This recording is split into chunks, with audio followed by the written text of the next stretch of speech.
अस्सलाम वालेकुम नाजरीन, अख्तर हुसैन इब्रादी तरफों सलाम कबूल करे सो मुहब्बत पेश करना पिया। ई टाइम मैं खूह गमीहण वाला कोट छुटा की गल बन तहसील कोट छुटा की हद कोलो भी निकलते 50 ते लगे हैं। इवें समझो असां मुगलों की हद हैं, गमीहण की हद हैं। तारीख दान दोस्त कुछ आखन बुजुर्ग मिलन, उन्हें आख्या भाई ये जरा खूह है ये अंग्रेज़ के दौर का है, जरा कि आखन उन्हें दा जो वो शोहरत हो, यानी कि शोहरत का मकसद है कि जी खान को रखते जमपुर तई इलाके चो उत्थां सिलां थप्पी हन। उथों दे ऊँ जमाने दे अंग्रेज़ का दौर हा, वो कैदियों को उथों इवें लाइन तरतीब से खड़ा तो उथों सिलां चवेंदे हैं। तो एक खूह कितने इत्थों मैं सिर्फ अंदाज़ा करके ही दस सकदा जो तकरीबन 150 फुट को भी ज़्यादा दिसदा पाया। इन्हें तल तक कोई सकूँ नहीं समझनी पी, तल नहीं पे नजरदा। ये ऊँ जमाने की गल है। इन्हें दी सेल की पैमाइश देख सो कि काफ़ी मेहनत लगी पी है।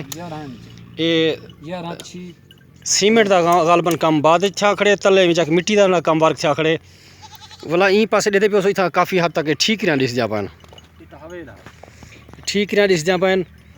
ये सारे ठीक रहन इतना इवें दसेंदे पन इवें आज हद तक जितने तक होने भेड़ा दिसदा पे सन उतने तक ये विघे 1.5 या 2 विघे का गालबन एकड़ का दिसदा पे।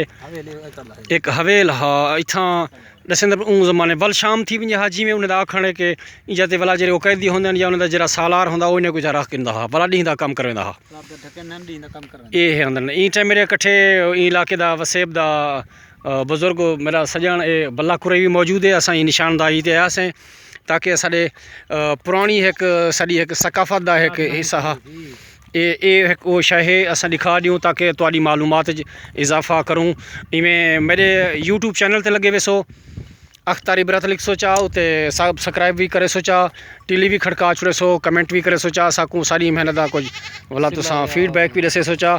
खेल तमाम जने ये जिथा ये पीस दिखते पे उसन ये छोटे खालियां बने पे होंगे ई जाते बोखा लाते ई जाते माल ढांटे को उन्हें जने जो वक्त जानवर होंगे उनको पानी पिला देता था।